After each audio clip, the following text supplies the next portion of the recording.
50 is geometric mean. In layman's terms, let's just call that cross multiplication, because that's what you're going to be doing. You're just cross multiplying. Okay, so I'm going to jump right into examples. Example 1, it's a proof, but I just want you to see why these things are similar. So I'm going to draw it out, basically, is what I'm going to do.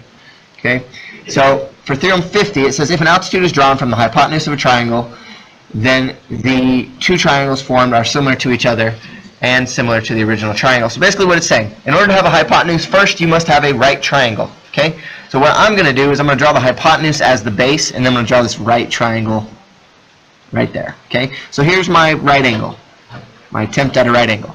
Okay, it says if you drop an altitude here, okay, an altitude creates a 90-degree angle as well, then it will create two triangles. I'm going to color them pink and green. Okay, you will create two triangles that are similar to each other, but also similar to the big triangle. Okay, so there are now three triangles. So let me write out this little statement for you. If we named it J, K, L, and then we named this M, then we would say that triangle JMK, maybe I should do that in the color that it is. JMK is pink. JMK is similar to triangle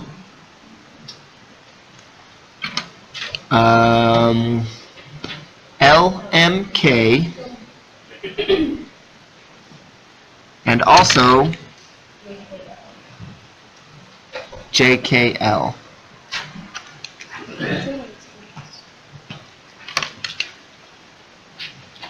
Okay. Any questions on that before I start doing some examples on it? Oh, I didn't write triangle on that one. My bad. Okay. Does everybody see the three triangles? Is my main point of concern at this point. Anybody not see them? I need to correct. All right. I'm going to go ahead and move on and start real examples. So we're done with example 1. It was just basically explaining that theorem. And now we're going to put it into practice on example 2. It says identify the similar right triangle. So it gives us this picture. Go ahead and copy down the picture from your book, example 2. I'm going to copy it down real quick if I can keep from moving it while I do it.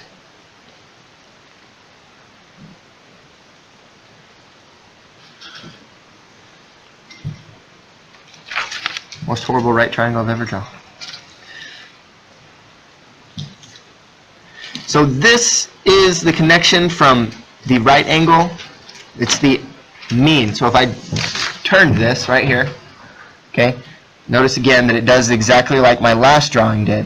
Okay, it took the base, it dropped an altitude, it created a 90-degree angle. Okay, I'm going to go back the way the picture was drawn. I'm going to create my labels P, Q, R, and then that point right here they named S. Okay, so P, Q, R, S. Then it gave us some numbers, 3, 5, and 4. Okay. After we get this drawn, solving problems like these become really simple. So let me show you. If we're going to find, it says find PS. So that's side PS. Okay. I'm going to go ahead and mark PS for you. It's right here. I'm going to name it X. And then it says find PQ. So here's PQ. I'm going to call that one Y. Okay, to solve this, I would start with what I know. I'm going to start with a triangle that I know all the sides of. Well, I know all the sides of SRQ. So look at this. 4/3 will set up my proportion. It will start it for me. Now I'm going to look at the triangle that I'm interested in. So I'm going to just cover this up. Now I'm looking at this triangle. Okay, if I look at this triangle, I'm going to set up the same kind of proportion. Okay, so before I did the height over the base. Okay, 4/3. I'm going to do the same thing on this one. It's hard to look at if you don't turn your paper, so I'm turning it for you. So before it was 4/3, now it's x over 4.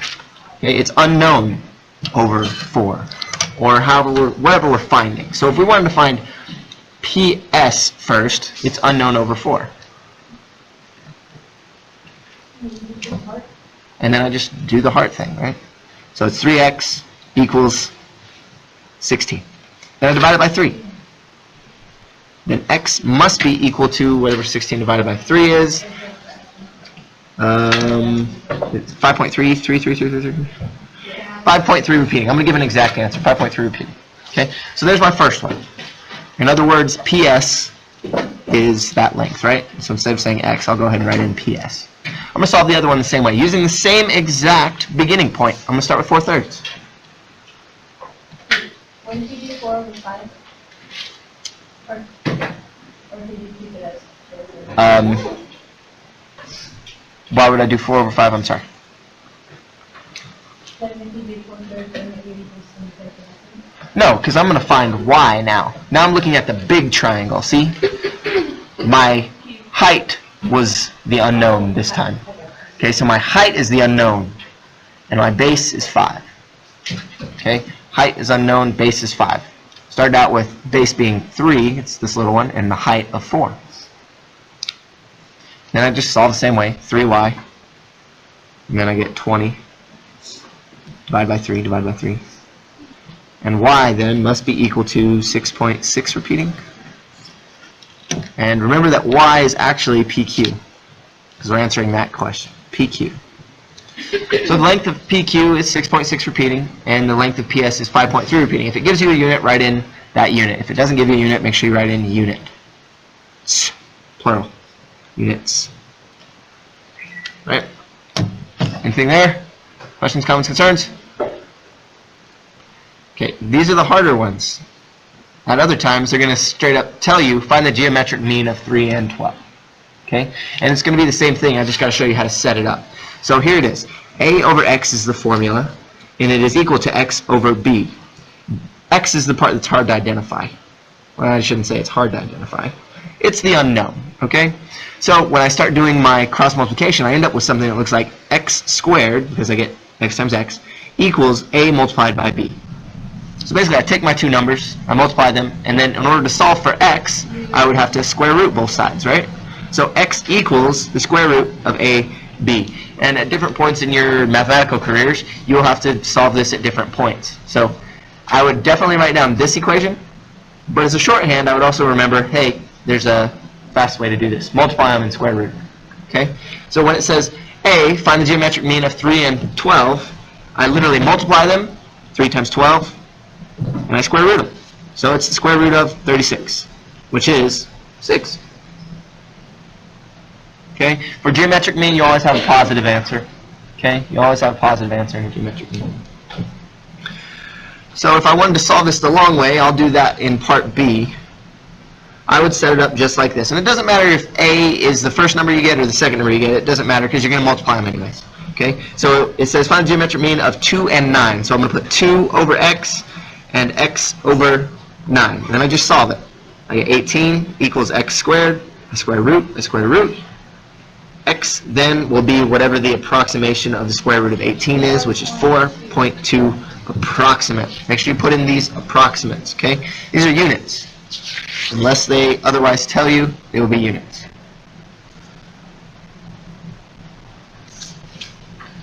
Unless otherwise stated, unit. Okay? Any question, comment, concern? Are you finished with the notes? No.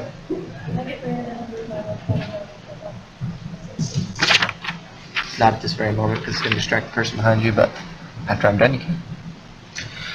Okay, on corollary 50.1.2 and 50.1.1.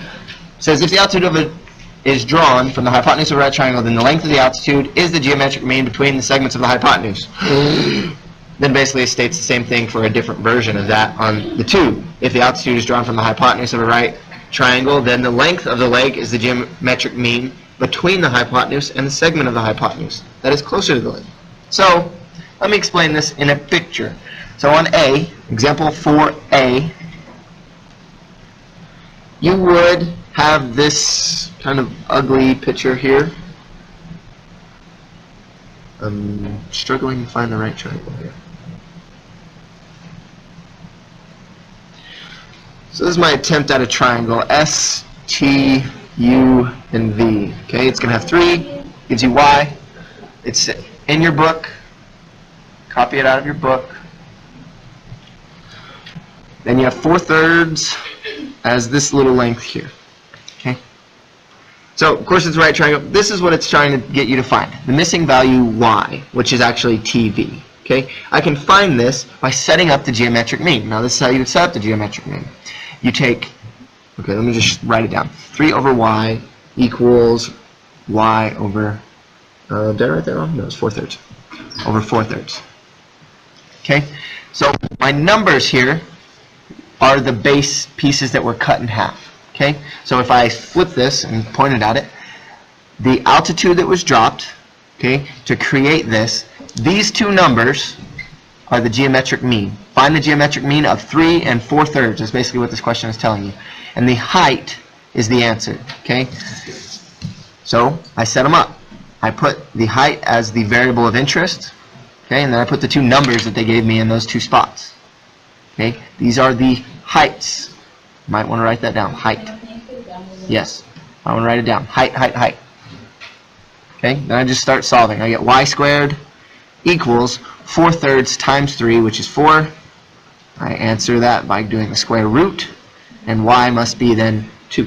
Okay, seems scary at first because of that fraction, but at the end it was actually relatively simple. Okay, I'm not going to draw this one, I'm just going to show it to you. On B, it says this triangle. Okay, so first of all, I want to know what is the deal going on with this guy. If we were using the pieces from the last example, then I would have A and B as my two numbers, and my height would be JH, okay, if I was using that. So here it says, just given this triangle, find the missing value, AB, okay? So if our numbers were set up for a geometric mean, we would just plug them in, but they're not, they're variables. So I'm going to have to break them down into similar pieces and solve them using that piece. So I'm going to turn my iPad so that we can see it a little easier.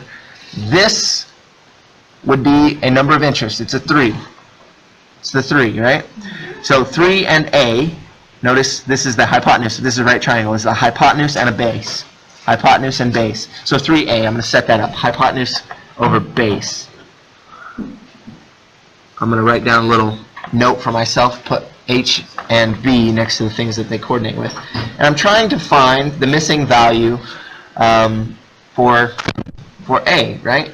So I'm going to use, again, hypotenuse and base. I have to figure out which base I'm going to use. Okay. What is my hypotenuse, first of all? Big triangle. 5, right? So I put my hypotenuse on top, so I'm putting 5 on top. Now, the next part of this is, whoops, which leg do I use, right? So when I look back at my original little one, and I go, did I use the longer leg, the height, in other words, or did I use the shorter leg? What does A represent, the longer or the shorter? The shorter. So I'm going to go back to the one that I'm looking at now. Is 3 or 4 shorter? Obviously the 3 one is, right? So I'm going to have to use the 3 in my problem. Start to solve. Okay? Start to solve. You should notice that 3 and 3 are the same, just like in the formula where x and x are the same. Okay? So, just kind of interesting coincidence. 3 times 3 is 9. A times 5 is 5A. I would finish solving that by dividing by 5. And A gives us 9/5 or a decimal approximation of that, 1.8 units, right? Okay, now I need to find the other piece, which was B. Okay, so I'm going to look back. Hypotenuse and leg. Okay, this one's a little more tricky to look at because it's hard to tell which one's taller, right? Is this one longer or is this one longer? HN or JH? HN's longer, I think. Okay, so I'm going to keep that in mind when I set this up. So I'm going to put hypotenuse over leg again. I'm going to put 4 over B. Make that little note, hypotenuse, leg. Okay, now I'm going to look at the big triangle. I'm going to try to set it up the same way. Hypotenuse again at 5.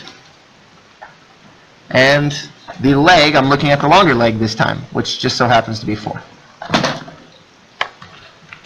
Start to solve. I get 16 equals 5B. Divide by 5. And B then equals whatever that division is, 3.2.